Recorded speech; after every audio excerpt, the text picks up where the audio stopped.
d'avoir accepté l'invitation que l'ambassade d'Espagne à Alger a fait pour participer à cette discussion online, parce que malheureusement, à cause de la pandémie, il n'y a pas d'autre moyen, sur la signification et l'importance de la date du 25 novembre. Le 25 novembre célèbre le jour de la lutte contre la violence faite sur les femmes. Pour mon gouvernement, c'est une question essentielle qui est dans le programme du gouvernement, qui était déjà dans d'autres gouvernements, mais à ce moment-là, c'est une des priorités du gouvernement espagnol. En 2004, le Parlement espagnol, et c'était la première fois que ça arrivait dans notre Parlement, a passé par unanimité la loi intégrale contre la violence de genre, qui a été reconnue par les Nations Unies comme une des lois les plus modernes et développées dans cette matière. À partir de cette loi, il y a eu tout un processus d'adaptation de notre administration à la nouvelle loi. Il y a par exemple 106, en ce moment nous avons 106 juges spécialisés en violence contre la femme dans tout le territoire espagnol. Et les corps et forces de sécurité de l'État ainsi que d'autres institutions espagnoles ont reçu une formation sur la matière. En matière dans la politique étrangère et extérieure de l'Espagne, la violence de genre est une priorité pour nous. Et nous sommes très actifs dans des différents projets des Nations Unies, de l'Union européenne et d'autres institutions internationales. Malheureusement, malgré tous les efforts que le gouvernement et la société espagnole ont déployés, malheureusement, la violence de genre continue à avoir une place malheureuse dans notre société. Selon les statistiques, depuis 2003, en Espagne, il y a plus de 1000 victimes, de 1000 femmes qui ont été victimes de violences de genre. Et dans ces moments difficiles que nous traversons par la pandémie, le nombre cette année est un nombre qui est extrêmement important. Jusqu'au 31 octobre, il y a 39 femmes qui ont été assassinées, victimes de violences machistes dans notre pays. En 2019, c'était 55 et en 2018, 51. Mon gouvernement, comme je vous disais, donne une extrême importance à ces sujets et nous avons considéré à l'ambassade que ce serait très intéressant d'avoir une discussion ouverte et franche avec des femmes algériennes qui sont actives dans ces domaines pour connaître quelles sont leurs expériences et leurs intérêts. Il y a 5 femmes professionnelles algériennes qui nous ont rejoints cet après-midi. Il y a des femmes qui sont depuis très longtemps dans l'avant-garde de la lutte contre la violence de genre. Il y a des professeurs, il y a des juristes. Et sans plus tarder, je vais vous les présenter et leur donner la parole par un ordre alphabétique et strict. Après une petite présentation que je vous demanderai, on ouvrira le débat. Nadia El Saïd est une juriste, elle est professeure en droit, elle est avocate, elle est une militante en droit de l'homme et droit de la femme. Nadia, la parole est à vous.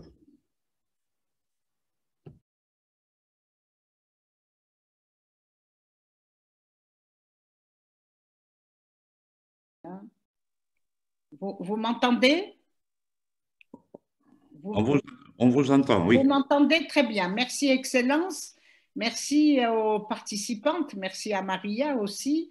Et je suis ravie donc d'être avec vous aujourd'hui pour parler de cette violence à l'égard des femmes, qui n'est pas une violence uniquement qui est propre à l'Algérie, mais comme vous l'avez dit, Excellence, c'est une violence qui est universelle et on la voit se concrétiser, se réaliser dans toutes les sociétés qui aujourd'hui sont encore des sociétés patriarcales et où l'égalité est difficile à se construire.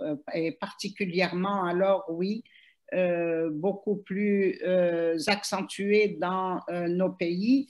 Mais Excellence, quand vous avez donné vos chiffres, nous n'en sommes pas loin. Les chiffres des femmes victimes de violences en Algérie, en tout cas pour 2020, pour les 9 premiers mois, il y a 5300 plaintes qui ont été déposées, avec 4000, plus de 4000 en tout cas, qui concernent les violences à l'égard des femmes.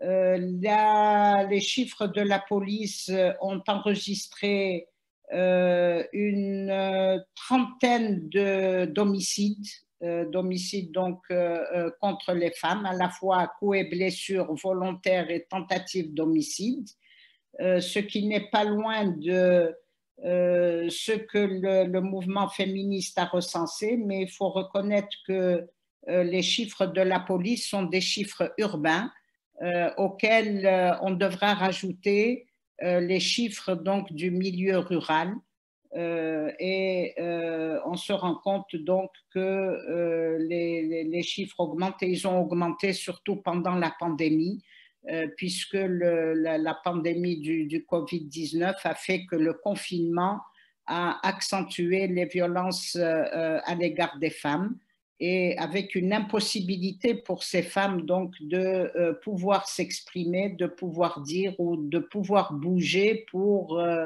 se plaindre ou aller vers les services appropriés. En tout état de cause, la loi est là, elle existe, mais la loi est aussi difficile à mettre en œuvre pendant cette pandémie parce qu'il y a des services qui n'ont pas pu fonctionner tels que les services de médecine légale qui n'ont fonctionné que pour la prise en charge des malades du Covid.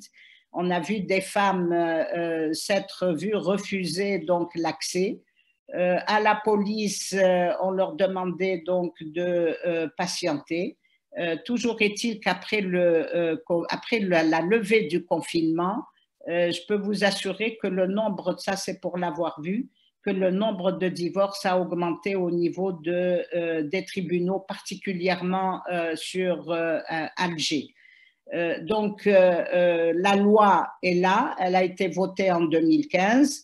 Maintenant, cette loi n'est pas une loi cadre, elle est une loi pénale et la loi pénale ne prend en charge que l'infraction, ce qui effectivement va et nous manque pour nous, c'est cette spécialisation des juges, c'est cette coordination entre les services de tous les ministères et de tous les services de prise en charge des femmes victimes de violences, santé, sécurité sociale, solidarité. C'est une coordination que nous avons toujours demandée. Ce qui nous manque aussi, c'est à la fois la spécialisation des juges, mais il a été demandé aussi que des tribunaux spécialisés en matière de violence soient créés.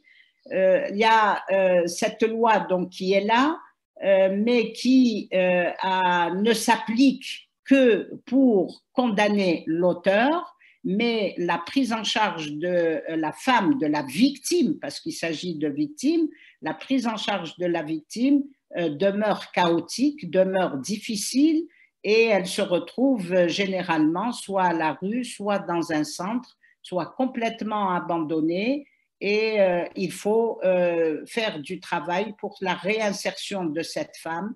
Il faut qu'il y ait aussi, c'est ce que nous avons demandé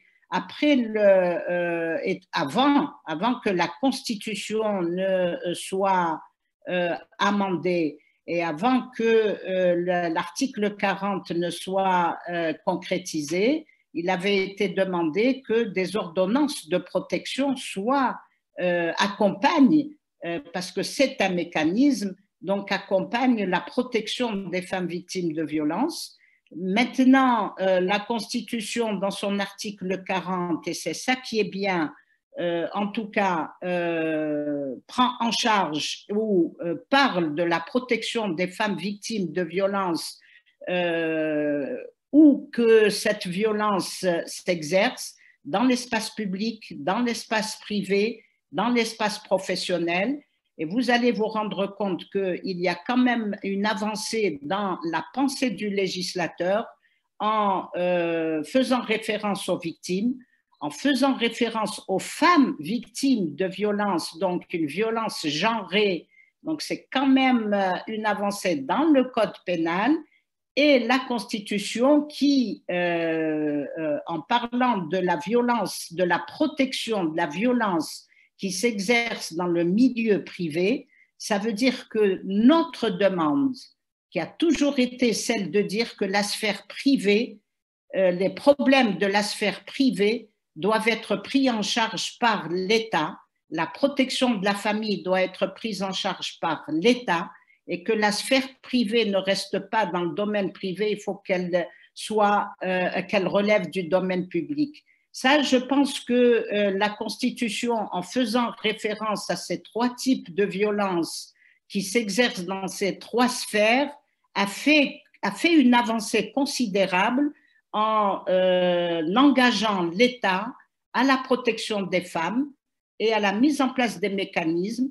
C'est vrai qu'il existe des centres, mais il y en a très peu, 3 ou 5, comme nous le dira le ministère de la Solidarité, mais c'est peu, 2 du mouvement associatif. Notre demande a été toujours celle de dire qu'il faut que dans chaque wilaya, il y ait un centre d'hébergement pour les femmes et surtout des centres d'urgence, d'accueil d'urgence, quelle que soit la violence faite aux femmes, aux enfants, parce que très souvent on retrouve les femmes, les enfants dans la rue, livrés à eux-mêmes.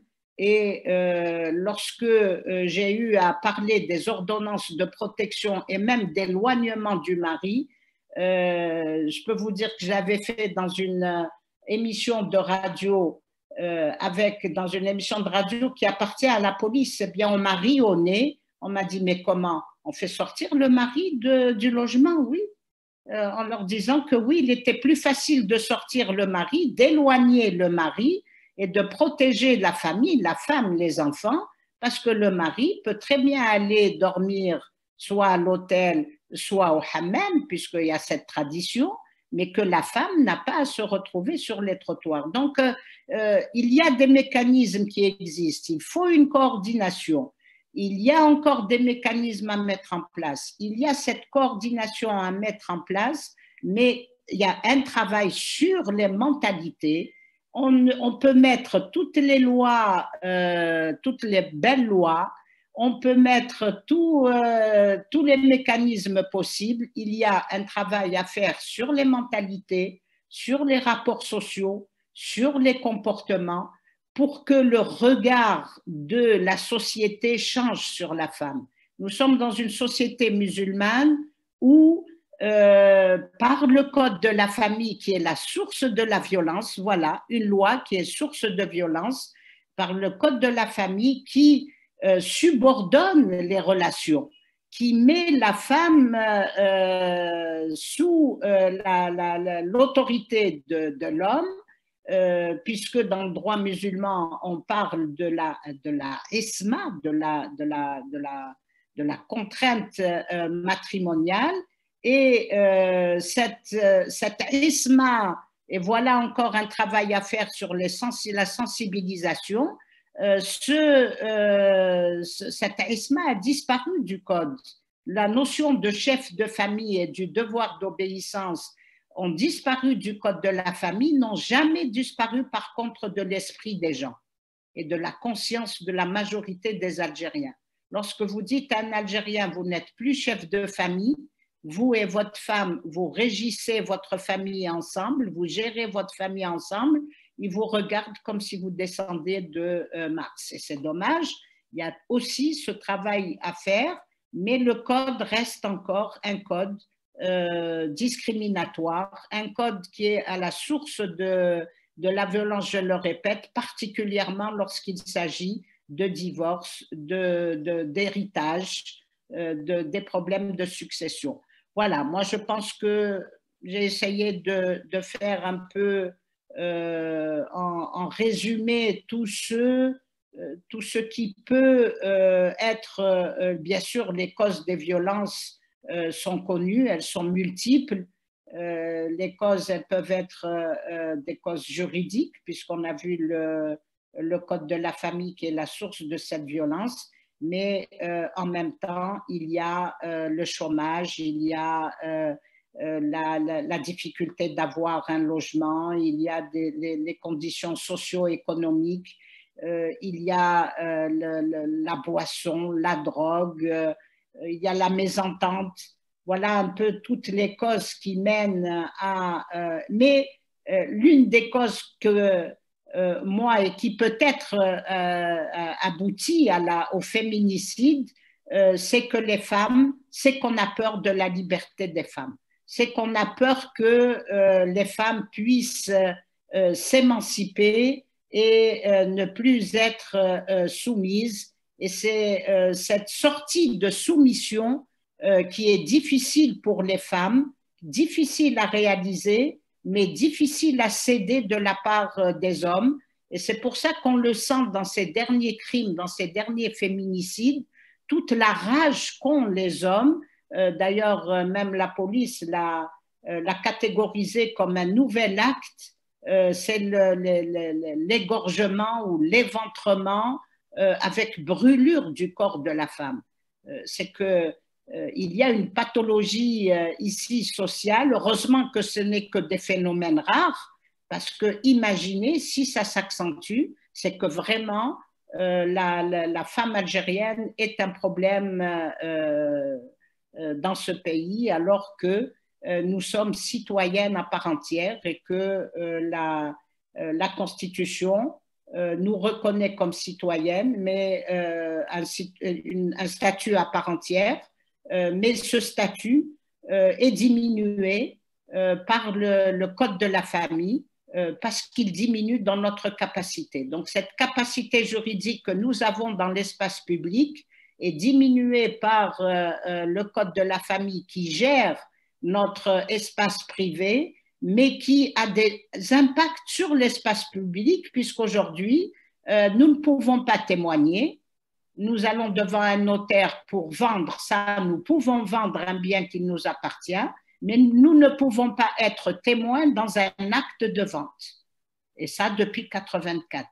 Donc, il y a cette dichotomie de statut dans laquelle nous sommes encore, qui est aussi une violence. Elle n'est peut-être pas physique, elle n'est peut-être pas, mais elle est psychologique, c'est une atteinte à notre dignité, parce qu'on fait appel à nous en tant qu'électrices, mais en tant que citoyenne à part entière et une citoyenne exerçant ses droits civils dans la sphère privée, il y a un mal, il y a des difficultés à l'admettre. Et là, je vais juste terminer par ça, et là, c'est peut-être le hic de notre Constitution. Depuis quelques années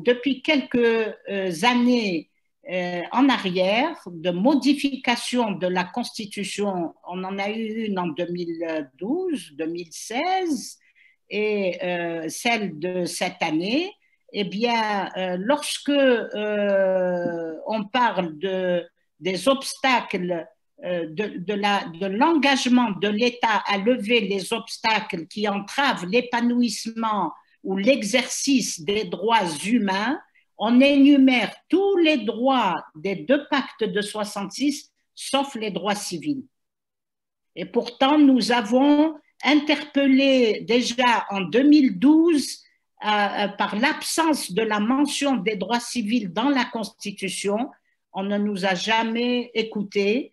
Cette fois-ci, nous l'avons fait encore. Les droits civils ne sont pas mentionnés dans la levée des obstacles, qui entravent cet exercice de nos droits socio-économiques, politiques, culturels et civils, les droits civils manquent. Donc voilà, donc c'est à la fois une violence qui va être symbolique, juridique, physique, donc toutes ces violences-là, les violences légales, ce qui fait que nous sommes vraiment en attente d'une meilleure prise en charge de ce phénomène en Algérie. Voilà, et je vous remercie de votre écoute. Merci beaucoup, maître. Je suis complètement d'accord avec vous quand vous avez dit que les violences contre la femme est un phénomène global. Il touche tous les pays, toutes les nations, tous les continents, toutes les religions. Il faut une réponse globale à cet attentat contre les droits fondamentaux. Je vais passer la parole maintenant à Madame Amel Belaïd, qui est une femme d'affaires, spécialiste en questions de genre, et qui, entre autres activités, est vice-présidente du think tank Cercle d'action et de réflexion autour de l'entreprise. Madame Belaïd, s'il vous plaît. Merci, Excellence. Bonsoir, mesdames. Et je vous remercie encore une fois de m'inviter à cette discussion. Elle me tient d'autant plus à cœur qu'elle est modérée par un homme, ce qui en fait marque un changement de paradigme qui est quand même très important, qui est l'implication des hommes dans cette lutte. Et nous sommes en train de parler aujourd'hui donc d'une lutte qui va dans le sens de l'élimination ou de l'éradication de toutes sortes de violences à l'encontre des femmes.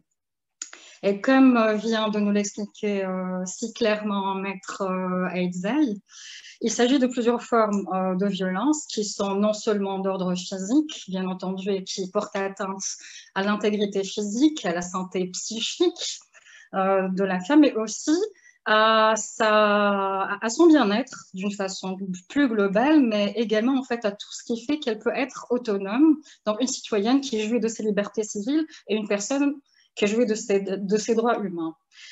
Et en fait, quand on m'a proposé de discuter avec ce panel qui est composé d'éminentes personnalités de la société civile, je voulais quand même l'aborder donc sous l'angle qui m'est cher, qui est surtout dans mon pôle d'activité, et qui est celui donc qui est l'axe économique. Et de ce point de vue-là, donc avant de nous intéresser à l'Algérie, il y a quand même, comme on vient de le citer, donc il faut s'intéresser à ce qui se passe également dans le monde. Effectivement, comme Maître Aïdzaï vient de l'introduire, donc il y a donc ce lourd historique et ce lourd passé de violence à l'encontre des femmes qui est dû à des stéréotypes, à des pratiques ancestrales qui sont profondément ancrées dans la société. Mais quand on s'intéresse à ce qui se passe dans le monde, eh bien, donc les rapports internationaux soulignent quand même des faits importants. Des faits importants qui sont donc ceux de la prévalence de cette violence qui touche plus d'une femme sur 3 dans le monde globalement. Donc, ce qui dénote de l'importance de ce phénomène qui est un véritable fléau. L'autre élément aussi à noter, c'est que nous sommes dans un contexte qui est tout à fait particulier. Donc, cette forme de violence à l'encontre des femmes qui est donc le fruit d'une discrimination et d'inégalité manifeste, a sévi ces 12 derniers mois, donc suite à cette crise sanitaire liée au Covid. Et il a été reporté que plus de 243 millions de femmes ont été touchées par des violences de tout genre dans le monde. Donc, chiffre quand même qui est substantiel. Et pourquoi on en parle? Bien évidemment, il s'agit bien sûr d'une atteinte des droits de l'humain. Donc, la femme est quand même un être humain qui a tout à fait le droit de jouir d'une santé physique et psychique tout à fait décente. Mais il s'agit aussi quand même de conséquences qui sont désastreuses, non seulement pour la femme, mais également donc pour l'enfant, pour la famille et à plus grande échelle pour la société dans son ensemble. Et l'impact sur cette société est justement ce qui manque d'être mesuré de façon très, très régulière. On s'intéresse très, très souvent à la question de la violence à l'encontre des femmes en posant la problématique sous l'angle de la sensibilisation, bien entendu. On veut prévenir donc cet acte de violence avant qu'il n'ait lieu. On en parle très très souvent également donc, du point de vue juridique. Il faut quand même qu'il y ait les outils et l'arsenal juridique et une cohérence des textes qui permettent justement de faire prévaloir donc, les droits fondamentaux de ces femmes. On parle très très souvent également de beaucoup des modalités de prise en charge, donc des instances d'accueil, d'écoute, de recueil de plaintes, etc., de formation, donc de personnel. Mais est-ce qu'il y a suffisamment d'efforts qui est consacré à la collecte de données? Et on vient justement d'en avoir une manifestation tout à fait concrète. Maître Aïdzaï aujourd'hui donc rapporte des chiffres de la police du milieu urbain, mais on ne sait pas ce qui se passe dans le milieu rural. Donc ça d'une part. Un autre élément aussi que j'ai pu constater, donc avant d'arriver à quelques indicateurs économiques, c'est que dans ce contexte du Covid, on a vu donc une augmentation de ce fléau de la violence qui est allée de 30 à 60%, et même dans des économies très développées. Donc, plus d'appels, de SOS qui ont été effectués donc, envers donc, les instances et les institutions donc, spécialisées. Mais ce qui a été relevé aussi, c'est que il n'y a que 60% donc, parmi donc, les 60% de demandes d'aide, 1 sur 10 seulement se traduit en une plainte. Donc, ce qui ramène quand même les chiffres de l'impact de cette violence à l'encontre des femmes à des choses qui sont très, très éloignées de la réalité de la chose. Économiquement parlant, bon, ce n'est pas qu'un calcul froid.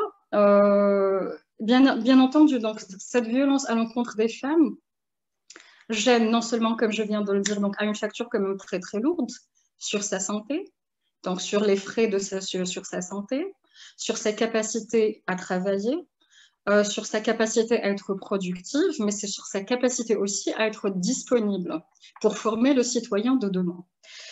Aujourd'hui, donc, en traduisant ces chiffres-là, donc, il y a eu des méthodologies qui ont été développées, et ces méthodologies à travers le monde ont permis donc de faire ressortir un calcul qui est que l'impact économique de la violence à l'encontre des femmes peut atteindre de 1 à 2% d'impact ou de perte sur le PIB.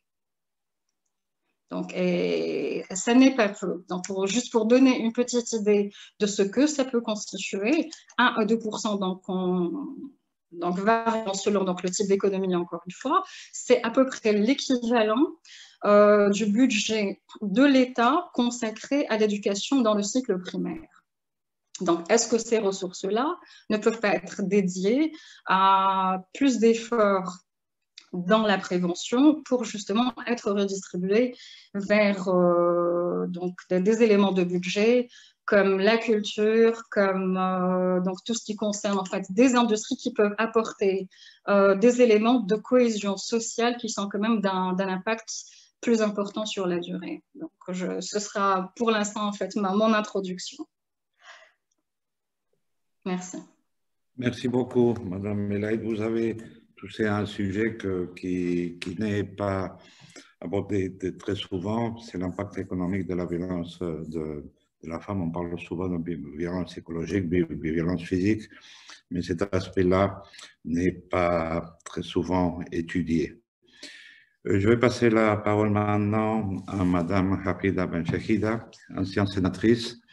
Elle est membre du groupe parlementaire arabe pour l'égalité et membre de l'ICAN, International Civil Society Action Network. Elle travaille dans le cadre du processus de l'historique résolution 1325 du Conseil de sécurité. Ouais. Madame Benchahida, vous avez la parole. Merci. Merci beaucoup, Monsieur l'ambassadeur. Merci de nous avoir invités et bonsoir à toutes mes amies. C'est très intéressant d'avoir écouté d'abord les experts en juristes et économiques comme Nadia et comme Mel Belaïd. J'aborderai un autre aspect. Peut-être qu'on n'a pas suffisamment insisté sur l'évolution, sur le parcours historique Très rapidement, j'en parlerai parce que des efforts ont commencé depuis très longtemps en Algérie, par la création en particulier depuis fort longtemps de ministères de la femme, de la condition de la famille, etc. Ce même ministère, je rappellerai en passant, qui est chargé de la collecte de données. Je ne sais pas quels sont les résultats, je ne sais pas si ça a été publié parce que je n'ai pas suivi exactement ce qu'il fait, mais je sais qu'il existe. En plus de toutes les données qui sont recueillies au niveau des tribunaux, au niveau de la police, comme l'a si bien dit tout à l'heure Nadia.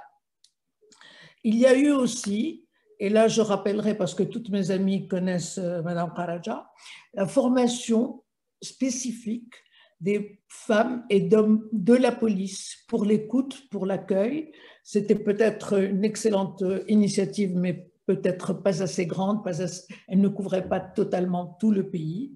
Mais il y a eu des formations, et ça, je sais qu'il y a eu des brigades spécialisées de la police en particulier pour la prise en charge de l'écoute. Il y a eu les collectes de données faites par le ministère de la Solidarité.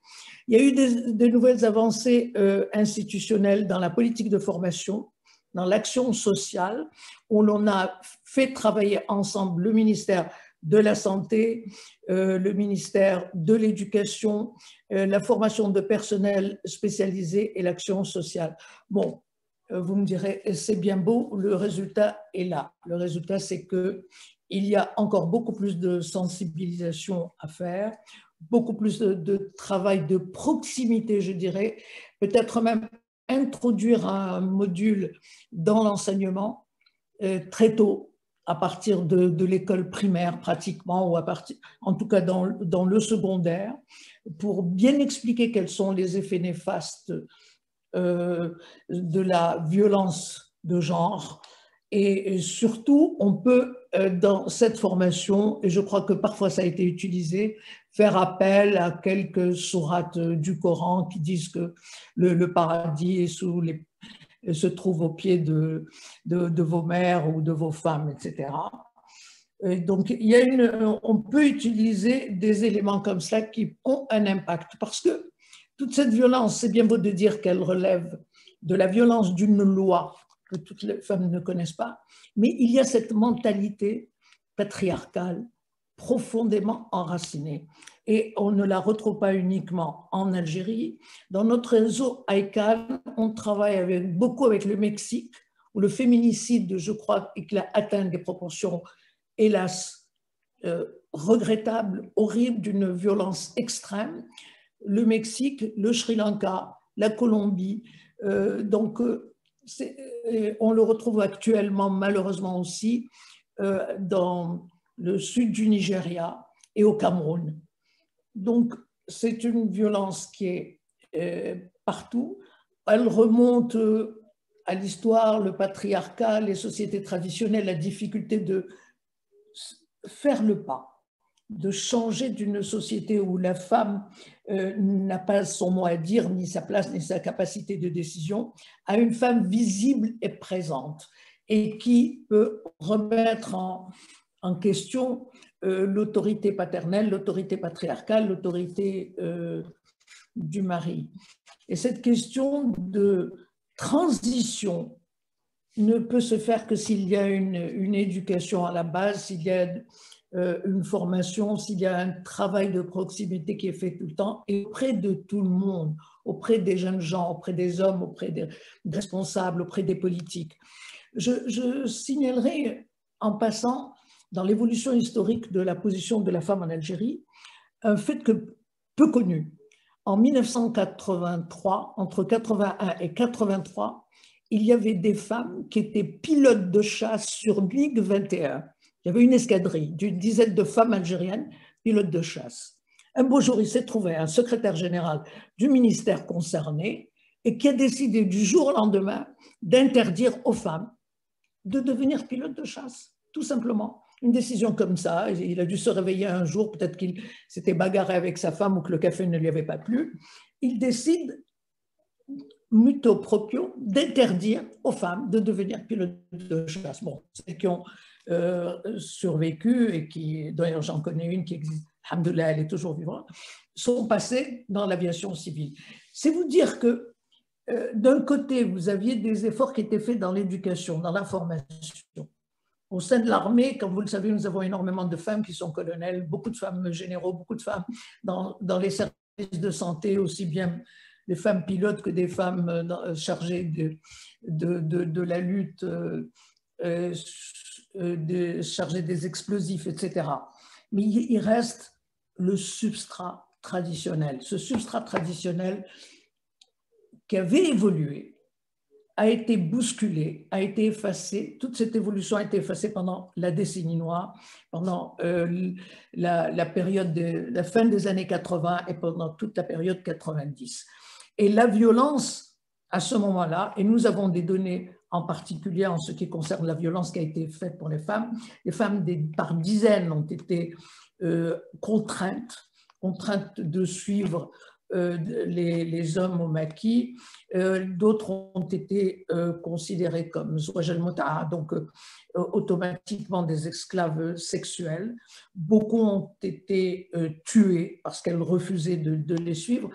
Donc il y a encore cette espèce de poids historique, cette espèce de que l'on traîne parce qu'il y a encore, c'est encore très présent dans les mentalités, c'est beaucoup plus présent peut-être dans les campagnes que dans les villes.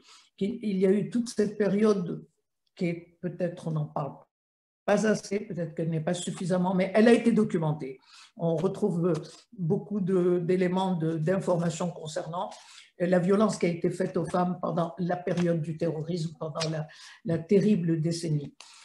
On a vu le début de la décennie après des années 20, où il y a eu toutes les lois qui ont été prises. Je vous ferai, grâce de la loi de 2015 qui a été littéralement arrêtée, stoppée par les femmes des partis islamistes, et c'était les femmes les plus violentes dans la matière.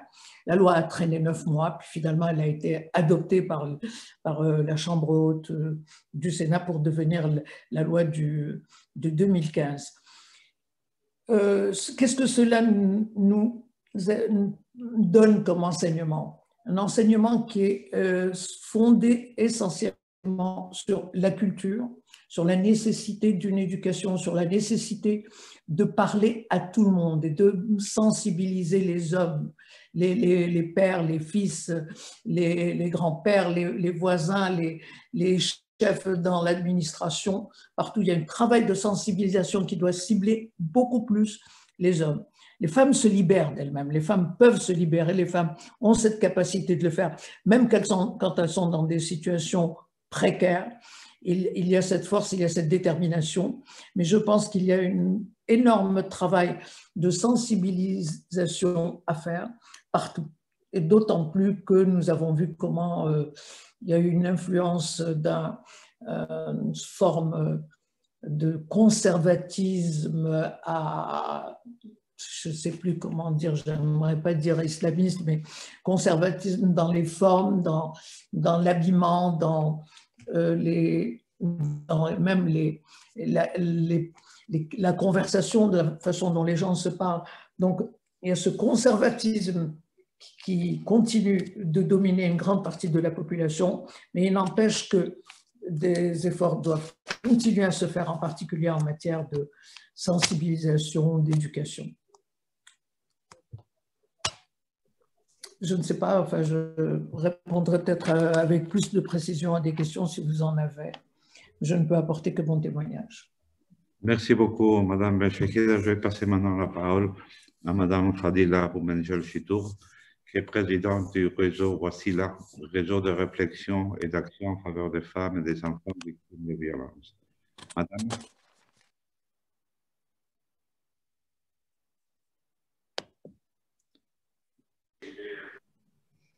Il faudra désactiver son micro à Fadela. Vous pouvez le faire? Oui, madame, je crois que vous avez les micros qui est éteint.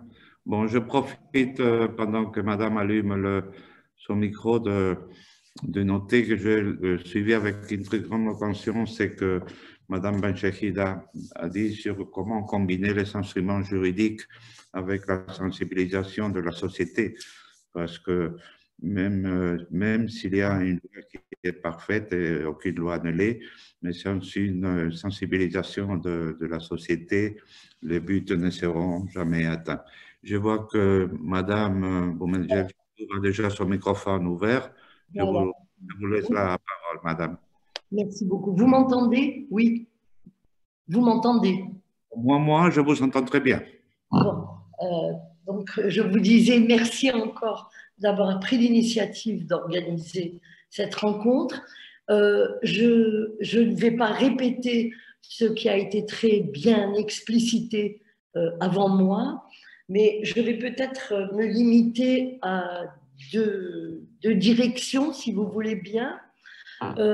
Parler exclusivement de l'expérience de terrain que nous avons au réseau Wassila depuis maintenant 20 ans, et peut-être aussi, puisque je suis médecin, spécialiste en endocrinologie, vous donner peut-être un aperçu de la dichotomie dont a parlé Nadia, moi j'ai envie de dire du fossé qui existe entre l'arsenal juridique théorique et la réalité vécue par les femmes.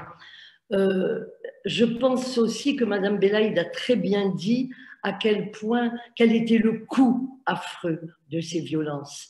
Et ce qui nous frappe au réseau Wassila depuis quelques années, c'est à quel point l'autre victime, la victime collatérale et secondaire de la violence conjugale en particulier, sont les enfants. Nous sommes frappés par ces dernières années par les conséquences dramatiques sur le plan psychologique et les possibilités après d'intégration dans la société des enfants spectateurs de la violence conjugale, au point qu'on aimerait faire un appel dans le cadre des droits de l'enfant, qu'un enfant ait le droit que sa mère ne soit pas victime de violences physiques ou psychologiques. Ça fait des ravages. Donc, je ne m'étendrai pas sur les conséquences. Je voulais simplement ajouter ce point qui peut-être doit retenir notre attention, nous, dans notre travail concret, beaucoup plus que ce que nous avons fait dans le passé. Je disais donc cette dichotomie. Nadia a très bien expliqué les avancées juridiques, et c'est vrai que nous avons applaudi à cette introduction du législateur dans l'espace privé. C'est vrai que c'était une nouveauté, mais j'aimerais ajouter que malheureusement, nous avons donc 5 ans de recul, nous sommes en train d'essayer de travailler dans un atelier juridique sur les bienfaits pratiques de cette loi, et force est de dire qu'on n'en décèle malheureusement pas encore les effets bénéfiques. En effet, où les magistrats ne connaissent pas très bien cette loi, ou bien alors, trop souvent, ils utilisent une clause contre laquelle nous nous sommes élevés dès le départ, qu'on appelle la clause du pardon. Quelque chose qui nous a fait bondir parce que souvent, c'est la première question qu'on pose à une femme victime de violence. On lui dit, d'accord, bon, maintenant, quand elle est devant les juges, est-ce que tu lui pardonnes? Et souvent, la femme est intimidée et dissuadée de poursuivre, et il y a des pressions qui sont faites sur elle pour qu'elle pardonne, et ce qui est inadmissible, c'est que le fait que la femme pardonne met fin au processus juridique, ce que nous aurions voulu, parce qu'il est évident que dans la relation interpersonnelle entre une femme et son agresseur, elle a tout à fait le droit de pardonner ou de donner encore une chance. Mais ce que nous aurions voulu, s'il y avait vraiment une volonté politique et implication totale des pouvoirs publics dans cette lutte contre les violences, On aurait aimé que même si la femme pardonne, l'autorité judiciaire continue la poursuite, parce qu'il est très important qu'au plus haut niveau, il y ait prise de position. C'est-à-dire que la loi très clairement joue et que l'État dise bien que la violence n'est pas un mode de relation des conflits entre les personnes, que l'agresseur est condamnable et à condamner, et que la victime doit être protégée. Elle se protège, mais elle doit surtout être protégée par toutes les institutions. Donc, ce que je veux ici souligner, c'est que nous avons effectivement un arsenal juridique qui était plein de promesses et qui semblait, Nadia a dit, même dans la réforme de la Constitution, c'est effectivement formidable qu'on aide dans les premiers chapitres, on institutionnalise la protection des femmes victimes de violences. Mais je pense que le travail est infini, bien sûr, tout le monde l'a souligné, et surtout, je me souviens quand nous avions fait un plaidoyer pour cette loi qui devait criminaliser les violences faites aux femmes, donc dans les années, on va dire, début des années 2000 ou 2010, nous avions considéré la loi cadre espagnole comme un modèle.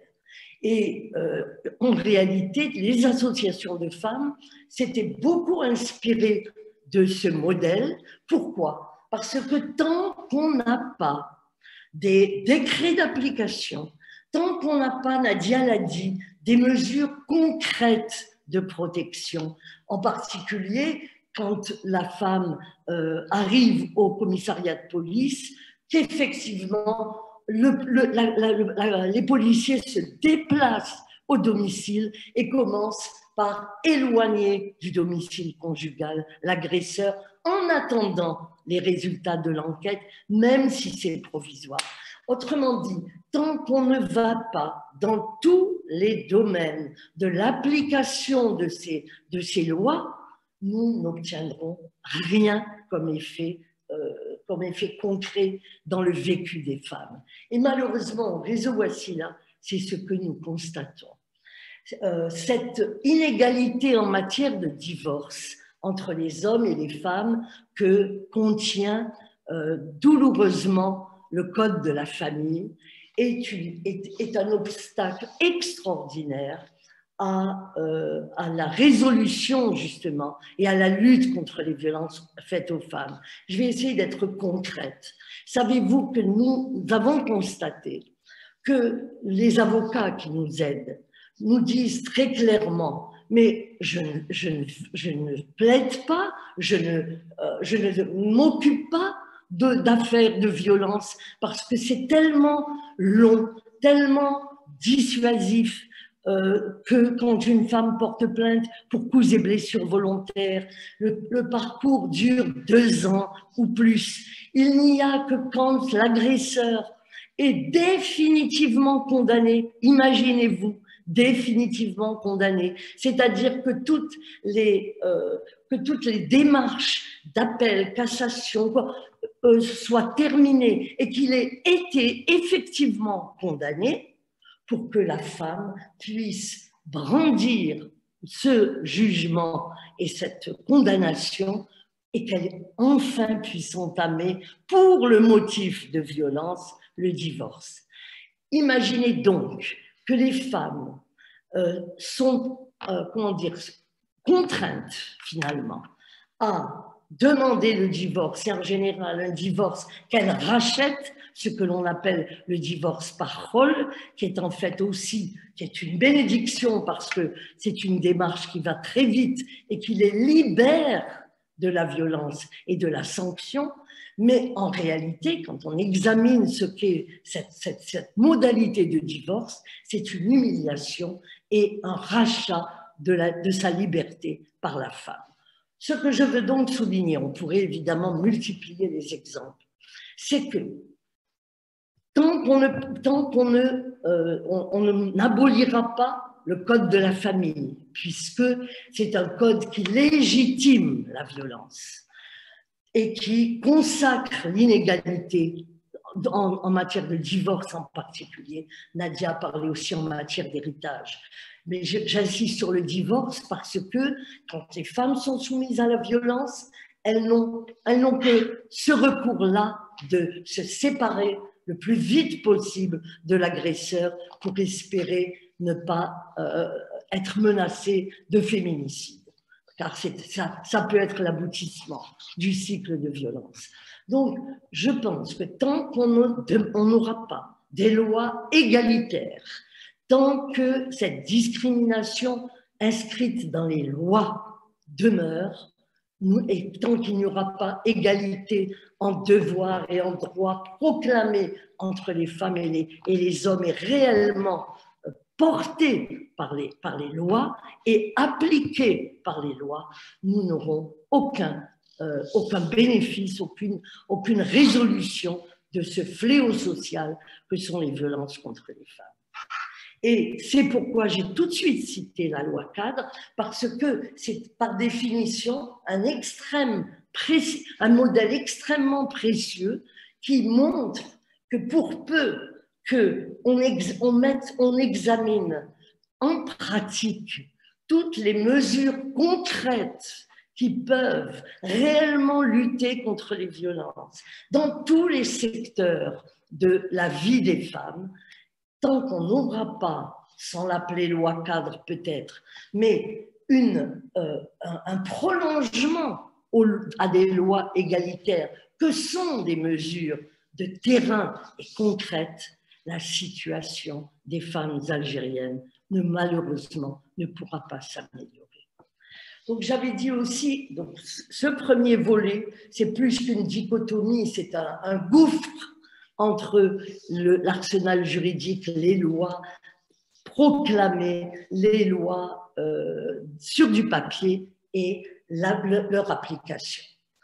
Je voulais aussi peut-être, puisque je suis médecin, donner une expérience qui résume bien d'ailleurs à quel point on a beau avoir des lois et des codes de déontologie, que si il n'y a pas une formation, je prends le personnel de santé, c'est ce que nous avons depuis des années essayé de faire au Maison Wassila, puisque c'est vers le médecin et les services de santé que les lois victimes de violence, que les femmes, victimes de violence se présentent.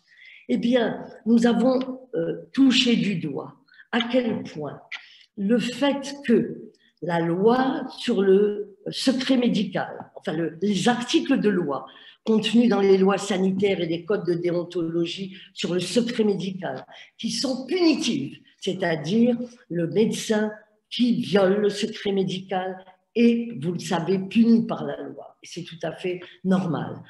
Mais les médecins qui ne sont pas suffisamment formés aux violences, qui ne sont pas sensibilisés, se dérobent, on peut dire presque légitimement, ou en tout cas se cachent contre cette violation du secret médical pour être dispensés du signalement des violences contre les femmes. Et ce signalement des violences contre les femmes par les professionnels de santé, nous en avons fait notre cheval de bataille. Et je crois pouvoir dire fort heureusement, mais là encore, c'est dans un texte de loi, la loi sanitaire de 2018 a introduit 2 articles qui sont très intéressants s'ils pouvaient être appliqués.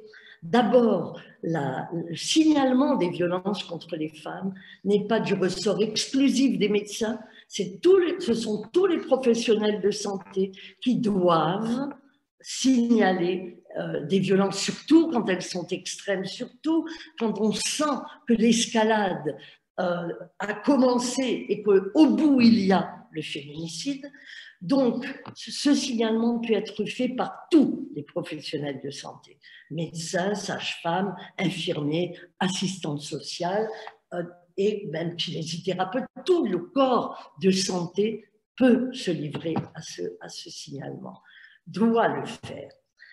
Mais puisque ça n'est pas entré dans cet article, n'a pas son prolongement ou son introduction dans le code pénal. C'est-à-dire qu'il faut ajouter la mention, si ce signalement n'est pas fait, il y a, le code pénal s'en empare et on pourrait faire jouer la contrainte de l'assistance à personne en danger. Et si on ne se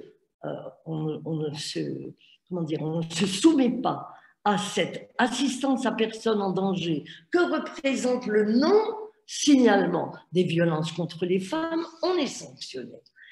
Et donc, là encore, vous voyez qu'il n'y a pas de cohérence suffisante, de coordination suffisante, puisque le médecin pense de très bonne foi que violer le secret médical, et ce serait ça, c'est dans le cadre d'un examen intime de proximité avec la victime qu'il peut déceler les traces des violences physiques ou les ravages psychologiques des violences. Mais il considère que c'est une violation du secret médical. Et malheureusement, dans la pratique, si on ne trouve pas des mécanismes pour sécuriser les médecins et les inviter ou même les obliger à mettre en avant et à mettre au-dessus du secret médical l'assistance à personne en danger et ce signalement, ça n'a aucun effet de mettre dans la loi sanitaire ces recommandations. Voilà, c'est des exemples pour vous dire à quel point tout ce travail de coordination entre la loi sanitaire ou la loi sur le code du travail et la loi pénale, tout ce travail de décrets d'application qui doivent aller dans le moindre détail pour donner pour affirmer à tous les niveaux la volonté politique et la volonté de tous, parce que c'est l'affaire de tous, les violences contre les femmes. S'il n'y a pas tout ce travail minutieux qui aurait pu se résumer dans une loi cadre, si ça n'est pas fait, nous n'aurons que très peu avancé. C'est vrai qu'on se réjouit quand l'État semble s'impliquer dans cette lutte contre les violences faites aux femmes, mais ça n'est pas du tout suffisant. Il nous faut faire comme les Espagnols, c'est-à-dire l'introduction, la dame dont on a parlé, dont on a vu toute la vidéo, était superbe dans dans la manière dont elle a clamé à quel point seule une approche globale de la lutte contre les violences faites aux femmes peut faire avancer les choses. Une approche globale et une approche strictement concrète qui a ses pieds enracinés dans la réalité et le vécu des femmes. Voilà, c'est donc, j'ai pris l'exemple de la santé parce que c'est celui mais je suis sûre que partout ailleurs, l'éducation, c'est pareil. Et on pourrait évidemment dire beaucoup de choses. J'en profite aussi, si je peux très rapidement aborder ce point, qu'il ne faudrait pas qu'on ait une société aussi qui, sous prétexte de réagir émotionnellement et dans le sensationnel par rapport au féminicide, crie au rétablissement de la peine de mort. Je trouve très dangereux, alors qu'on est un état de droit, et c'est ce qu'on veut dans les changements et dans la nouvelle Algérie. On veut, je crois, un état de droit qui s'honore, qui se respecte, je pense, ne doit pas régresser et revenir à l'exécution de la peine de mort. Pendant la période terroriste, il y a eu comment appelle-t-on cela déjà? Une suspension, ça a un nom, pardon. Moratoire. Voilà. On n'a pas les plus grands terroristes, les plus grands criminels n'ont pas été exécutés, et pourquoi pas, il y a d'autres punitions dans le code pénal. Donc là encore, on a été très meurtris et on a fait des campagnes contre les féminicides cette année, mais attention aussi, ne soyons pas dans le tout punitif et dans seulement le code pénal. Il y a suffisamment de sanctions et maximales dans notre code pénal. Il faudrait qu'on soit là aussi dans la cohérence d'un État démocratique et un État de droit. Et je pense que là encore, réfrénons nos envies de sanctions inadmissibles comme la peine de mort. Voilà, c'est en tout cas, je crois, le point de vue de l'ensemble des féministes algériennes, je crois. Merci. Merci beaucoup, madame. C'était une intervention très riche, pleine de sujets qui vont nous faire réfléchir. Je suis complètement d'accord avec vous qu'il ne faut pas essayer de profiter des moments difficiles pour appliquer des mesures qui vont contre les droits humains.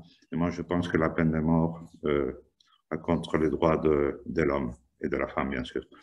Pour finir, et c'était un strict ordre éthique, je vais donner la parole à Mme Amina Louken, qui est une militante de droits de femmes spécialisée dans le question de genre. Et ces dernières années, elle travaille en tant que chargée de programme à la Fondation Frédéric Ebert. Madame, la parole est à vous. Merci beaucoup de me donner la parole. Merci pour cette initiative. Je tiens à dire aussi que je suis occasionnellement assistante technique de Madame Fadela Chitour. Comme vous l'aurez remarqué. Moi, je préfère dire que je suis plutôt féministe que militante des droits des femmes. Je suis féministe et je l'assume pleinement. Et on l'a dit pendant les introductions de chacune que la question des droits des femmes et la question des violences est une question globale qui ne concerne pas que la société algérienne. Mais il est important de rappeler que pour moi, toutes ces pratiques religieuses, le conservatisme, les traditions, sont des terrains favorables aux pratiques patriarcales. Bien évidemment qu'il existe des sociétés beaucoup plus cruelles envers les femmes et directes envers les femmes que d'autres, mais ce qu'on appelle le conservatisme, pour moi, ce ne sont que des excuses, voire même des justificatifs pour des violences patriarcales afin de jouir pleinement et sans complexe de l'impunité dans l'asservissement des femmes. Et c'est ça qui est dramatique parce que nous avons quelque chose de commun, un ennemi commun, comme l'a dit la dame dans son intervention. L'ennemi commun pour toutes les femmes, c'est le patriarcat. Et c'est contre ça que nous luttons toutes aujourd'hui. Je veux, moi, saisir cette occasion qui est le 25 novembre, parce que souvent, on le voit dans les campagnes de sensibilisation, de lutte contre les violences, une confusion ou une concentration sur les violences physiques, alors qu'il y a d'autres formes de violence, et Maître Nadia Idzaï l'a bien dit dans son introduction, les violences institutionnelles. Et moi, j'aimerais parler des violences que nous remarquons très jeunes, très petites, en étant toutes petites quand nous sommes quand nous sommes nous-mêmes victimes, nous sommes nous-mêmes témoins de pratiques sexistes et de pratiques inégalitaires entre moi et mon frère, dans le traitement du père envers la mère, à l'école, en tant que camarade, entre les filles et les garçons, quand on incite les hommes et les garçons à pratiquer le sport et pas les filles, quand on laisse les garçons sortir et pas les filles. Et pour moi, c'est ça le commencement de l'enfer et le commencement de ce patriarcat, de cet ancrage dans les mentalités des petites filles et des petits garçons, bien évidemment. Mais je me concentrerai plus sur les femmes parce que moi, je crois que le travail qu'il faut faire aujourd'hui, en tout cas le travail que je mène aujourd'hui, s'adresse particulièrement aux femmes. Et donc, quand on remarque toute petite qu'il y a des discriminations, qu'est-ce qui se passe? Eh bien, on les intègre. Ça devient banal, ça devient un quotidien et ça devient la norme.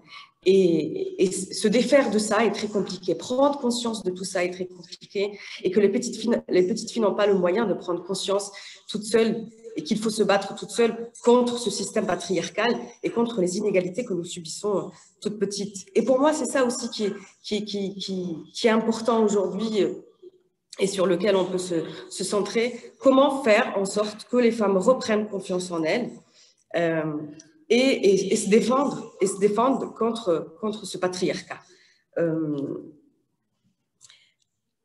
J'aimerais également parler, comme l'occasion nous est donnée par une ambassade étrangère, l'ambassade d'Espagne, j'aimerais aussi comparer ces formes différentes des violences et ces formes différentes du patriarcat, parce que on le voit, le patriarcat prend des formes différentes dans différentes sociétés.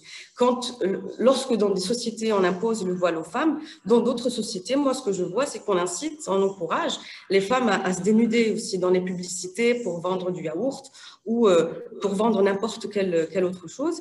Et j'ai l'impression que c'est un peu les mêmes formes de violence, c'est que le corps des femmes obsède. Le corps des femmes, on a l'impression que la femme et son corps sont une propriété collective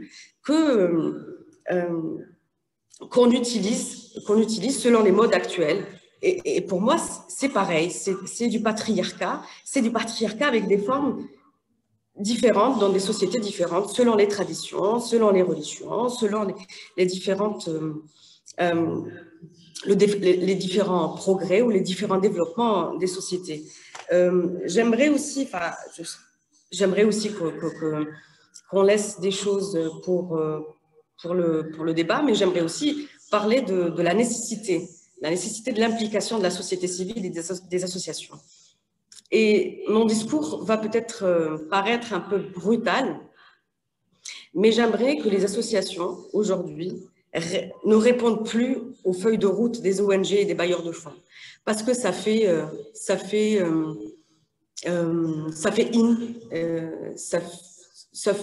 à la mode d'inscrire dans ces actions l'égalité entre les hommes et les femmes ou d'inscrire dans ces actions les violences. Mais on le voit bien dans les actions que c'est une réponse aux feuilles de route des bailleurs de fonds. Parce que quand on s'intéresse réellement à ce que font ces associations qui prétendent lutter ou qui prétendent... Peut-être c'est à saluer, il ne faut pas non plus être très brutal envers ces associations qui essayent de faire, mais en tout cas, quand on voit les actions, les actions se limitent à avoir un nombre équitable de bénéficiaires, hommes et femmes, et on prétend servir la cause des femmes. Et ce n'est pas ça, il faut de réelles politiques, de réelles stratégies pour pouvoir défendre l'égalité et pour pouvoir défendre... pour pouvoir lutter contre les violences à l'égard des femmes. Les médias également, les médias ont leur responsabilité dans cette violence, ils la reproduisent et on a eu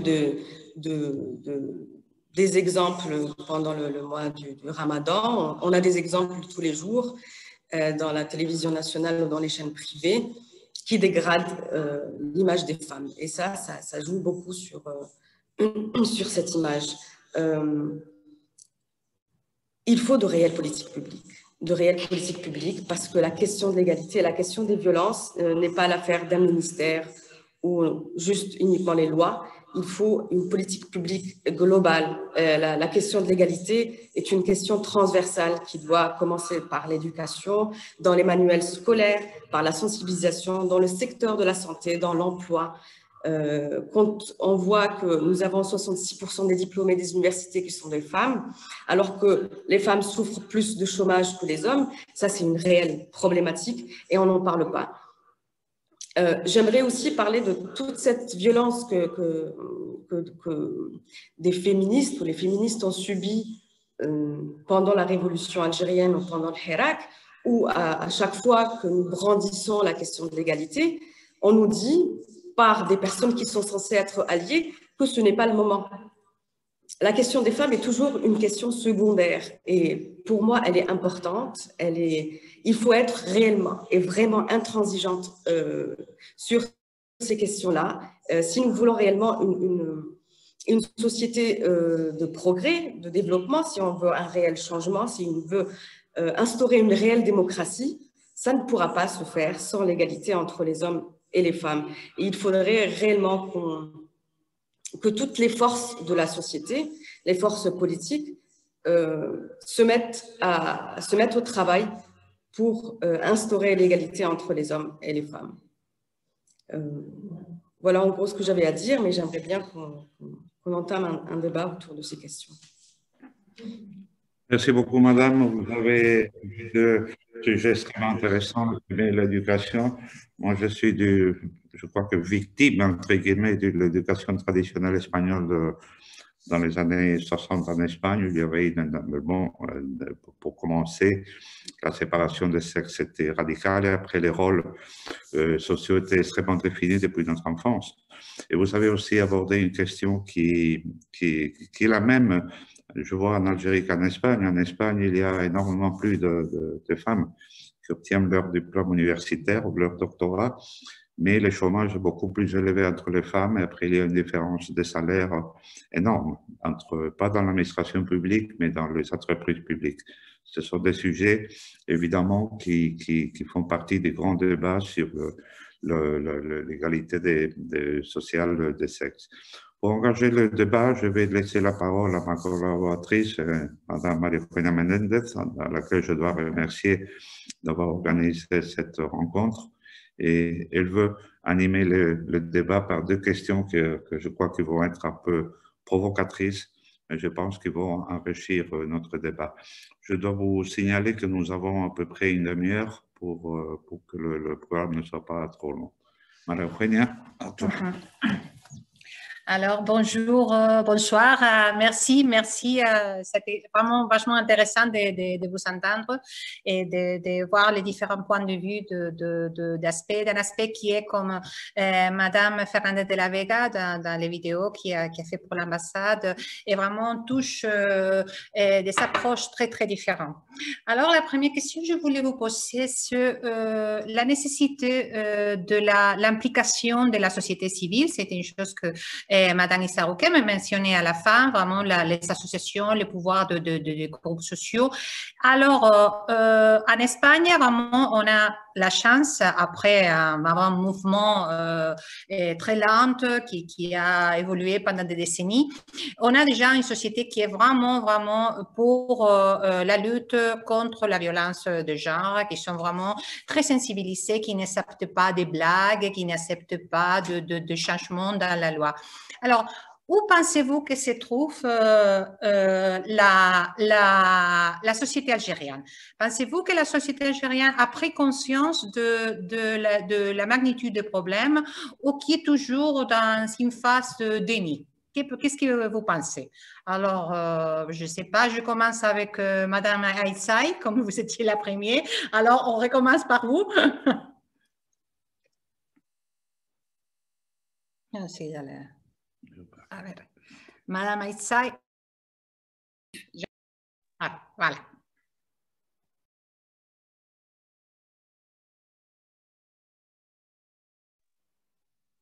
Il faut... Bon, vous m'entendez? Voilà. Oui, on vous entend, d'accord. Oui. Très bien. Très bien. Alors, qu'est-ce qu'on entend par société civile? Est-ce que c'est la société dans sa globalité? Nous sommes 40 ou 45 millions d'Algériens. Ou alors, on va parler de la société civile active qui est composée d'associations, de mouvements et qui a fini donc par ce Hirak où on a vu plusieurs sensibilités, et Amina l'a dit, lorsqu'il s'est agi donc dans ce mouvement de parler d'égalité des femmes, on nous a dit ce n'est pas le moment. Et je crois que cela traduit la majorité de la vie des Algériens. Quand il s'agit effectivement des droits des femmes, ce n'est jamais le moment, ou alors c'est compris et c'est pris dans un ensemble qui est celui, d'ailleurs même si on fait l'analyse juridique de nos textes, on ne fait pas de distinction entre les hommes et les femmes. le texte s'adresse aux Algériens, aux citoyens et pour nos gouvernants, l'égalité est instaurée dans les textes, mais c'est dans la pratique après que les discriminations se révèlent, et ces discriminations sont souvent l'œuvre de comportements, sont souvent l'œuvre de réactions négatives, sont souvent l'œuvre de la sensibilité personnelle, parce que parfois les juges, parfois les fonctionnaires dans une administration ne vont pas réagir selon ce que la loi dit, mais selon ce qu'il comprend lui-même et ce qu'il veut faire comprendre de la loi. Et c'est là où ça devient difficile. Quand on demande à un juge de juger selon la loi, mais non pas selon sa sensibilité. Je vous donne un exemple. Aujourd'hui, on a un programme dans lequel on est en train de former les magistrats sur les victimes dans un procès. C'est de prendre en charge les victimes des infractions pénales et particulièrement les femmes. Alors, on a les juges, on a les policiers, on a le mouvement associatif, on a donc une certaine catégorie de secteurs qui sont là. La difficulté que nous rencontrons, c'est celle de voir toutes ces personnes réagir selon une sensibilité culturelle. Mais je ne vais pas dire que c'est le culturel qui fait que ces violences naissent parce que nous sommes dans un système patriarcal, mais ces difficultés viennent d'une éducation, viennent d'une compréhension des relations hommes-femmes, et comme la femme est considérée comme un objet, non pas un individu, d'ailleurs même quand dans la compréhension de l'égalité, nous parlons d'égalité universelle, chez nous on nous parle d'égalité relative à comprendre selon nos constantes. Et lorsqu'on vous dit de comprendre l'égalité selon nos constantes, tout le monde vous dira oui, l'égalité existe dans le Coran, dans les textes religieux, partout. Mais ce n'est pas compris de la même manière, parce que ça ne se retraduit pas de la même manière, et donc les comportements des uns et des autres vont avoir les comportements que nous avons aujourd'hui et qui est bien reflété dans le Code de la famille, ça qu'il faut le dire. Le Code de la famille n'était pas un texte auquel nous nous attendions dans les années 84 et après l'indépendance, parce que c'est un texte qui a souvent été mis dans le tiroir parce qu'il touchait à l'égalité, il touchait à l'émancipation des femmes qui était prônée par les politiques publiques de l'époque. Or, aujourd'hui, qu'est-ce que nous avons? Et je vais terminer par ça. Aujourd'hui, il nous manque des politiques publiques, mais ce que nous avons à côté, ce qui ne manque pas, ce sont les comportements rétrogrades et négatifs par rapport aux femmes, aux droits des femmes et à la place de la femme dans la société. Donc, je vais dire qu'il y a même une dichotomie dans le comportement de notre société et un manque de politique publique, parce que c'est la politique publique qui doit tirer la société vers le progrès, vers le changement des comportements, et c'est la chose qui nous manque aujourd'hui. Merci, oui, c'est assez clair, c'est assez clair. Madame Benchehida, vous commentez à propos de le processus de la loi, qu'il y avait des réactions parmi de femmes législateurs. Je ne sais pas, vous voulez commenter ça? Et vraiment, on pense toujours, c'est une question, on dit souvent c'est une question femme envers les hommes, et non, très souvent ce sont les femmes qui sont vraiment les premiers, qui sont contre l'approbation de ces sortes de lois. Qu'est-ce que vous en pensez? C'est le fait le plus grave, à mon avis, c'est que les femmes elles-mêmes ont intériorisé cette mentalité de patriarcat, de régression ou de position inférieure de la femme par rapport à l'homme. Quand, par exemple, lorsque la première loi, la loi avait été proposée en 2015, il y a eu l'opposition d'un groupe de femmes, une soixantaine de femmes des partis islamistes, qui ne voulaient pas de cette loi, qui était pour elles une loi qui allait contre l'harmonie familiale ou le couple, etc., etc.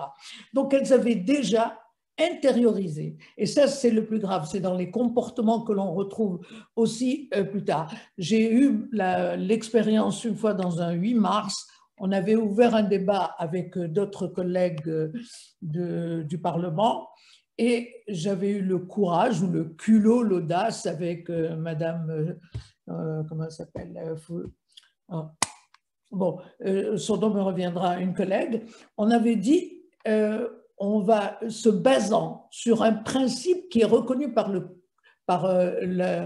la charia, l'ijtihad. L'ijtihad qui est l'effort de réflexion, d'analyse qui permet d'avancer. On avait dit pourquoi ne pas parler de la question de l'héritage, mais on s'est fait insulter et ramasser par les femmes qui étaient déjà des députés. Et ce n'étaient pas des femmes opprimées, ce n'étaient pas des femmes battues, c'était au contraire des femmes qui s'affirmaient, qui avaient un salaire, une autonomie, une voiture qui venait de près ou de loin. Donc, elles-mêmes, ce sont les femmes qui ont intériorisé ce type de comportement. Le patriarcat existe, il existe partout. Les crimes d'honneur existent, les crimes dans les villages, qu'ils soient dans le nord de la Colombie ou en Irak, ça existe aussi. Mais le fait le plus inquiétant, je dirais, c'est que quand on est arrivé à une femme qui, dans un cadre juridique, un cadre économique, un cadre social, a eu la chance, la possibilité d'avancer, de devenir législateur, décideur, d'être visible. Quand vous voyez que cette même personne a intériorisé ce type de comportement, ce type de mentalité, qu'est-ce qu'on fait ? Il y a un travail média, et je suis d'accord, tout à l'heure quelqu'un a parlé des médias, la télévision, c'est vrai qu'elle joue un rôle qui est très souvent, hélas, négatif, parce qu'il montre toujours une image d'une femme en train de, dans les séries télévisées lamentables, vulgaires, où elle est toujours en train de crier ou de se bagarrer, elle est derrière ses casseroles. Pendant que le monsieur fait autre chose, on ne vous montrera pas le contraire d'une femme qui est en train de travailler dans son quartier ou qui est en train, dans sa compagnie, ou qui est en train de créer, ou de celle qui enseigne correctement, qui enseigne les bons principes. Donc, il y a un rôle pour tout le monde, il y a une responsabilité d'ailleurs pour tout le monde. Je crois que les médias devraient être beaucoup plus utilisés et dans le bon sens. Puis, on a la chance d'avoir une société civile assez développée et des médias développés aussi. Donc, tout ça devrait servir, à mon avis. Mais le travail et c'est un travail de longue haleine, parce que quand la société a fini par intérioriser le comportement, ce sentiment d'être peut-être pas inférieur, ce n'est peut-être pas le mot, mais différente, n'ayant pas la même visibilité, n'ayant pas la même responsabilité, n'ayant pas le même rôle, c'est ça qui, pour moi, est le plus grave dans notre société. Merci, merci. En fait, vous mentionnez un problème. Sujet, c'est la collaboration des journalistes. Mais juste avant de demander à propos de ça, je voulais demander à Madame Chitour, parce que dans le réseau Wassila, quand vous travaillez sur le terrain et vous travaillez avec les professionnels de la santé, vous travaillez avec des gens qui vraiment...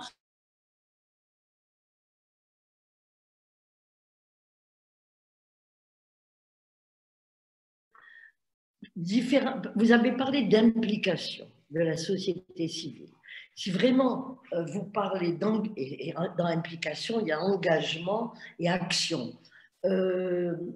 J'ai envie de vous dire, il y a des bonnes volontés, des personnes qui, quand elles sont un peu éclairées, sensibilisées, formées, deviennent, en tout cas nous on a fait l'expérience, sont devenus ce qu'on a appelé nous des référents. Je vous parle des professionnels de la santé. On a donc pendant 2 ou 3 années systématiquement pris des différents professionnels de la santé pour les sensibiliser à leur rôle, à leur responsabilité, comme disait Hafida. Et je vous avoue que, et un peu dans toutes les villes d'Algérie, on a fait des campagnes contre la violence conjugale. j'ai envie de vous dire que oui, les groupes formés, sensibilisés ont été ensuite sur le terrain, il faut le reconnaître, ont été des référents et des personnes qui, à leur tour, transmettaient des messages et étaient beaucoup plus attentifs dans les consultations, par exemple, à dépister, à prendre en charge les femmes victimes de violences. Et même, je parle de psychologues, par exemple, qui ont peu à peu appris à faire des comptes rendus médico-psychologiques et ce fameux retentissement psychologique des violences qui n'était jamais pris en compte auparavant, qui n'est toujours pas dans les certificats des médecins légistes. Eh bien, les psychologues formés, je vous assure, à qui on a montré des modèles de certificats d'évaluation médico-psychologique l'ont fait. Autrement dit, pour résumer, cette implication sera d'autant plus importante, et j'enfonce une porte ouverte, que si le travail de sensibilisation et de formation est fait à grande échelle. Et ça, malheureusement, c'est ce que je ne l'ai pas dit tout à l'heure, ça me permet de compléter quelque chose. Nous avons, par exemple, interpellé les pouvoirs publics, ministère de la Santé et de l'Enseignement supérieur en particulier, pour institutionnaliser ce que nous avons appelé la victimologie. C'est une entité nouvelle, c'est récente, on ne s'improvise pas intervenant auprès des victimes, ça s'apprend, c'est une spécialité. Et donc, nous avons plaidé pour qu'il y ait des unités hospitalo-universitaires de victimologie dans les hôpitaux, qu'il y ait dans les cursus, quelqu'un l'a dit tout à l'heure, dans tous les cursus universitaires, des intervenants concernés, il faut qu'il y ait des formations. Je crois que les personnes, le terrain, à mon avis quand même, est beaucoup plus favorable parce qu'il y a quand même eu des sensibilisations, un travail, des associations, des institutions aussi. Et quand je dis cursus, c'est tout. Les services de sécurité, les services sociaux, la santé, l'enseignement supérieur. Alors, à ce prix-là, je pense qu'on peut réussir.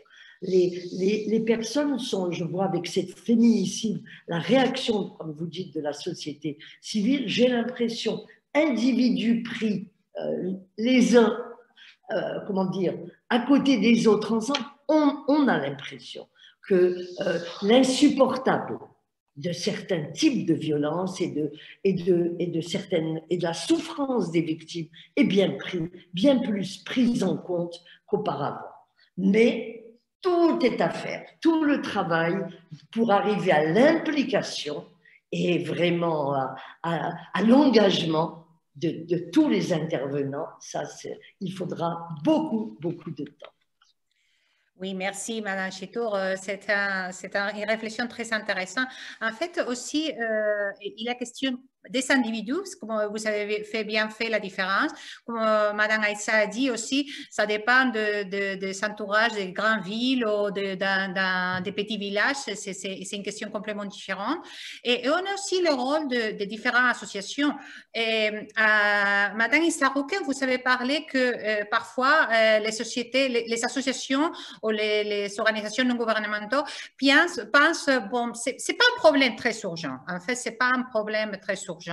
Et que pensez-vous qu'on peut faire ou votre approche pour vraiment donner une idée de que si c'est urgent parce que finalement c'est un problème qui touche la moitié de la population? Ben, tout à fait, oui. Un peu plus de la moitié de la population. Alors, ce qu'il faut faire, pour moi, une société et on l'a bien vu, on a eu l'exemple des féminicides, lorsque une société accuse les femmes, même assassinées, de leur tenue, quand une société accuse l'éducation des parents qui viennent d'avoir leur fille assassinée, pour moi, il y a des choses primordiales à faire. Pour moi, la sensibilisation ne suffit plus. L'éducation doit être en premier lieu la chose la plus importante à faire, mais aussi il faut punir les bourreaux. Il faut que la loi donne l'exemple. Il faut que... j'ai envie que toute la société s'implique. C'est dramatique ce qui se passe. On n'a pas donné les chiffres des féminicides, où je ne me rappelle pas. Aujourd'hui,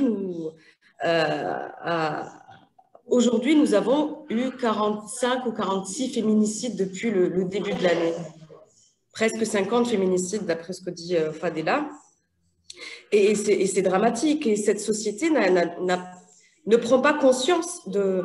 Je n'ai pas l'impression, en tout cas, de ce que je connais de cette société, que ce problème, et parce que ces femmes étaient des femmes, et parce qu'elles se trouvaient... Moi, je m'insurge et je suis triste pour cette société lorsque je vois des personnes dire qu'est-ce qu'elle faisait avec ce garçon, qu'est-ce qu'elle portait, pourquoi sa mère l'a laissé sortir à ce moment-là, etc., etc. Donc, la sensibilisation ne suffit plus. Aujourd'hui, c'est l'éducation et qu'il faut que la loi soit intransigeante. Il faut que les personnes violentes soient punies par la loi et punies sévèrement. Merci, merci, Madame Essarouquet. En fait, il y a aussi un argument très puissant, que c'est l'argument économique. Madame Belaïd l'a très bien mentionné, a dit que finalement, la violence à l'égard des femmes touche aussi les PIB. Et j'aimerais bien savoir ce que vous pensez à propos de l'opinion parmi les entrepreneurs, parmi le monde des entreprises. Pensez-vous que le monde économique à Algérie est conscient de problèmes, qui considère que c'est un problème ou qui vraiment se dit « Ah bon, c'est une question économique ». Qu'est-ce que vous pensez, Madame Belaïd?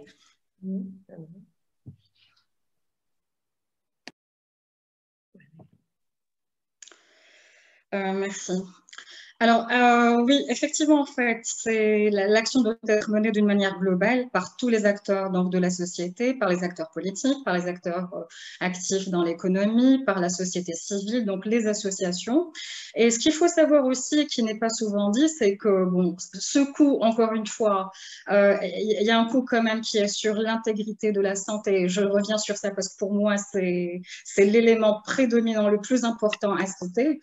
Donc, quand on touche à l'intégrité physique d'une personne, jusqu'à justement en arriver à parfois des tragédies, comme ça vient d'être cité, qui sont une expérience qui sont tout à fait traumatisantes et qui créent des clivages donc, dans ce modèle de société que nous voulons construire. Alors oui, bon, avant de parler de l'apport de l'entreprise, il y a quand même une formulation d'une problématique qui me tient à cœur aussi, qui est également, à mon sens, un peu galvaudée.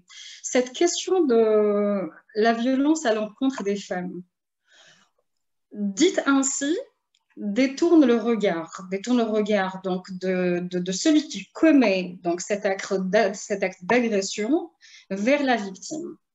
Et je ne sais pas si on a vraiment raison de le poser ainsi, parce que, comme ça vient d'être cité, quand on arrive à des cas tragiques, où on parle donc d'une jeune fille qui est abandonnée, laissée morte dans des conditions terribles. On ne parle pas de pourquoi est-ce qu'on en est arrivé là, dans quelles conditions ça s'est fait, pourquoi ce monsieur-là était dans une condition psychologique et est arrivé à commettre une violence telle, etc., etc. Mais on s'intéresse plus à l'attitude de la jeune fille, qu'est-ce qu'elle faisait dehors, comment est-ce qu'elle était habillée, où étaient ses parents, etc., etc. Donc pour moi déjà, on est dans un paradigme qui est quand même dans une formulation de problématique qui n'est pas tout à fait juste pour adresser cette inégalité. Donc déjà, mieux reformuler cette problématique.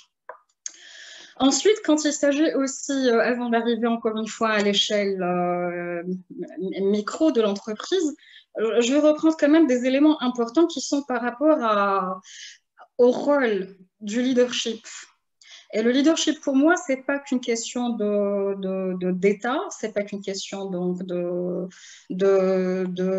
président d'une association, ce n'est pas que la question...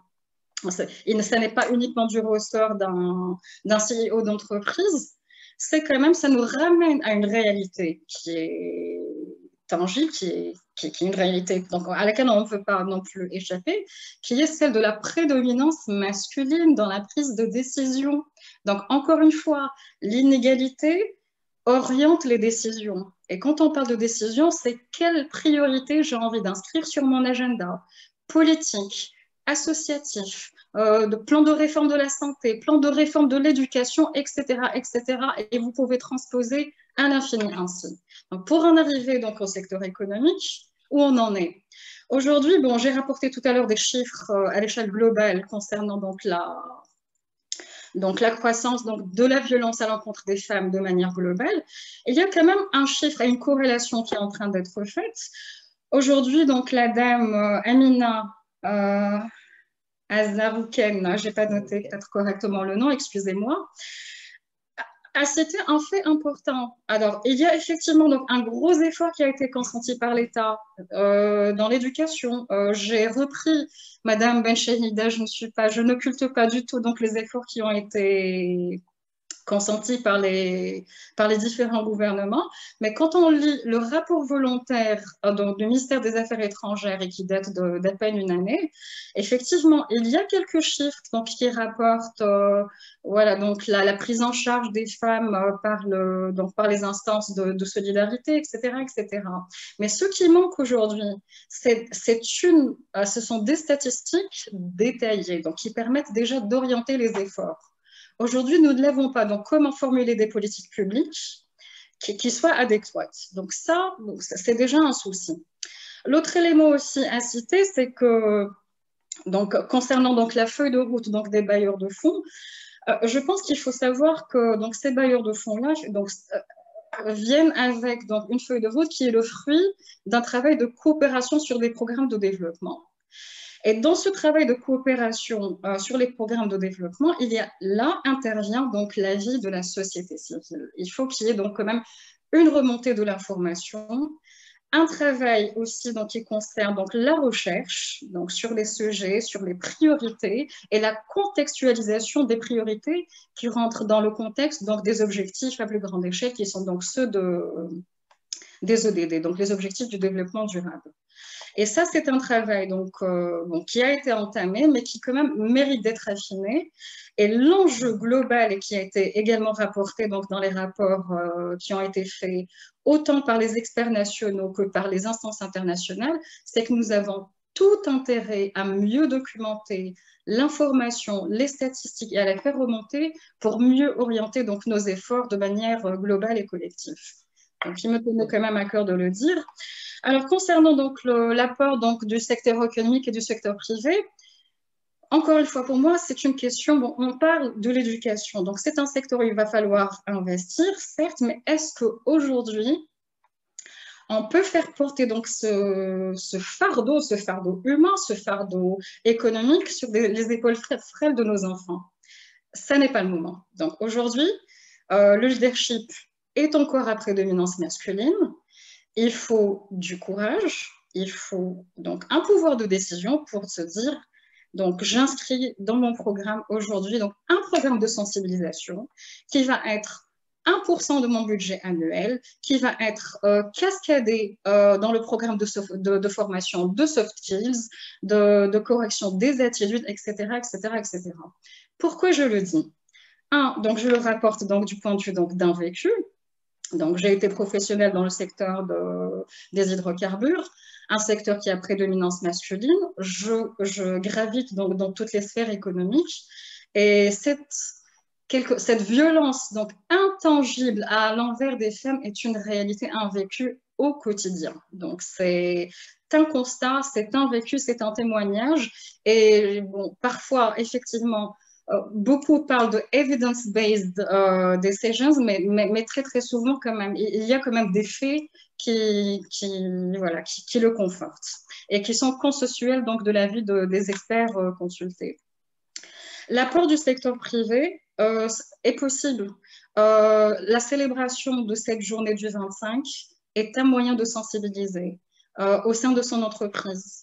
Et des personnes, vous savez ce que vous disiez tout à l'heure, bon, on imagine bon, un agresseur, donc c'est un acte isolé peut-être de quelqu'un qui a des failles, etc. Mais c'est pas forcément ça. Une violence qui fait que voilà, demain je ne peux pas être productive au travail, que je vais m'absenter, que je vais être là mais ne pas faire mon travail, rater une promotion, rater une interview, ne pas être autonome. Si demain j'ai des soucis, je ne peux pas être autonome financièrement, je ne peux pas échapper à un agresseur, c'est quand même comment dire, donc une série d'agressions et de manque d'opportunités et de conséquences qui sont quand même tragiques et qui passent inaperçues. Donc peut-être qu'il faut aussi élargir ce champ quand on parle de sensibilisation. Bon, les cas tragiques sont terribles et comme vous le disiez tout à l'heure, fort heureusement, ils ne sont pas la règle, mais cette violence au quotidien qui fait que la femme fait face à une résistance au changement, je le confirme, c'est du vécu dans le monde de l'entreprise, dans le monde économique, dans la société, quand on est verbalisé, comment on est reçu, etc., etc., etc. Donc la discrimination est un fait. Et cette discrimination est un fait sur lequel on doit attirer l'attention. Et je le rapporte également parce que bon, j'ai aussi une expérience récente qui date d'à peu près une année, où ce qu'on appelle donc cette notion, la notion de gender mainstreaming, qui est donc générer donc des politiques publiques sensibles à la notion du genre, c'est déjà un concept qui est intégré donc, dans l'agenda de la nation. Mais comment il se cascade? Donc, j'interviens donc sur la question dans le secteur énergétique. Et grande est ma surprise quand donc les personnes qui étaient présentes avec moi n'étaient pas conscientes donc du biais donc qu'elles avaient. Donc, elles avaient, comme on disait tout à l'heure, intégré donc ces faits discriminatoires banalisés au quotidien à travers des gestes qui passent inaperçus, mais dont la somme, à la fin, donc, constitue un préjudice moral, économique qui est pris en charge par l'entreprise qui perd en production et productivité, par la société et les familles, parce qu'aujourd'hui, même quand on manque d'instances d'accueil, d'écoute, etc., qui prend en charge? C'est la famille, c'est les voisins, c'est la sœur, etc., etc. Donc, il y a une facture, il faut pas le nier, et cette facture-là doit changer. Elle doit vraiment, quand je dis changer, diminuer donc dans la mesure du possible, il faudrait vraiment qu'on mette des barrières à ce que cette violence arrive. Et pour moi, vraiment, la prévention est le gros focus sur lequel on devrait travailler. Et le rôle du leadership est décisif. C'est vraiment une décision qui dit on doit commencer à en parler aussi souvent que possible, que les gens comprennent que c'est réellement important, que c'est une barrière à l'épanouissement, que c'est une barrière au développement, c'est une barrière à l'épanouissement de l'individu tout simplement, mais aussi on a parlé de l'enfant, et quand on parle de la génération de demain, donc pour que je puisse lui passer le flambeau, comment faire? Donc si la cellule familiale est fragilisée, donc comment est-ce qu'on peut préparer donc la génération de demain qui est exposée à d'autres facteurs qui sont déjà très très compliqués, donc un monde incertain, un monde anxiogène, un monde qui change très très vite, un monde où on a besoin de nouvelles compétences qui sont non plus d'ordre technique, mais qui ont trait à des compétences qui sont plus de l'ordre des soft skills, je ne sais plus comment on dit ça en français. Donc quand on parle donc du socle de ces soft skills, les compétences du 21e siècle, qu'est-ce que c'est? On parle de pouvoir de collaboration, on parle d'un esprit analytique et critique, on parle également donc, de créativité. Et excusez-moi, donc un enfant qui a été pénalisé pendant longtemps par des traumatismes, par des scènes de violence, par une mère qui n'est pas dans son plein potentiel pour donner donc cette attention nécessaire à la stabilité et tout ce qui peut constituer donc un citoyen épanoui qui se réalise, c'est à travers justement donc un soin particulier aujourd'hui par le leadership. Et il faut vraiment que ça commence aujourd'hui et le jour, pas demain. Merci beaucoup, Madame Belaïd, et merci beaucoup à toutes. Je crois que nous avons fait un tour d'horizon très complet sur la problématique qui est commémorée le 25 novembre. C'est un tour d'horizon global parce que nous pensons je pense que que la solution pour mettre fin au fléau des violences commises contre les femmes doit être une solution globale, non seulement dans chaque pays, mais aussi dans tout le contexte des organisations internationales, de la coopération. Dans la politique étrangère espagnole, il y a trois grands axes, et le premier, ce sont les politiques de genre. Nous avons des programmes horizontaux partout, dans chaque action de coopération que l'Espagne mène à travers l'agence de coopération. Il doit y avoir impérativement une perspective de genre. Dans cette approche globale, je crois que je disais que global à niveau international doit être aussi global à niveau de chaque pays. L'Espagne a mis 26 ans avant d'avoir une loi intégrale sur protection des droits de la femme. Notre Constitution en 1978 a proclamé l'égalité de l'homme et de la femme, mais n'est qu'en 2004 que la loi intégrale a été promulguée. Comme je vous disais au début, c'est la seule loi qui a été votée au Parlement espagnol. Je sais que certains d'entre vous connaissent très bien la politique espagnole. C'est la première et seule loi qui a été votée à l'unanimité par tous les députés et après par tous les sénateurs. Je crois que ça représente l'engagement du gouvernement, mais aussi l'engagement du pays à mettre fin aux violences commises contre les femmes. Je vous ai donné les chiffres malheureux parce que le travail n'est pas complet. Il y a énormément de résistance dans certains secteurs espagnols, mais pour nous, ça va continuer à être une priorité. Je vous remercie donc d'avoir contribué à ce débat qui était extrêmement enrichissant pour moi et pour tous mes collaborateurs. Je crois qu'il va être aussi extrêmement important pour ceux qui vont suivre ce programme qui après-demain va être dans la web de l'Institut Cervantes. Nous allons aussi le mettre dans la web de l'Agence de coopération. Et même si c'est une petite contribution, c'est qui est commémoré le 25 novembre. Moi, je suis extrêmement satisfait et je vous remercie encore une fois d'avoir participé à cet exercice de dialogue, de réflexion et d'échange d'idées. Merci beaucoup à toutes et à très bientôt. Merci à vous, vraiment. Merci infiniment. Merci. À bientôt. À bientôt. Merci, Excellence. Au revoir. À bientôt. Merci à tous. Au revoir. Merci beaucoup.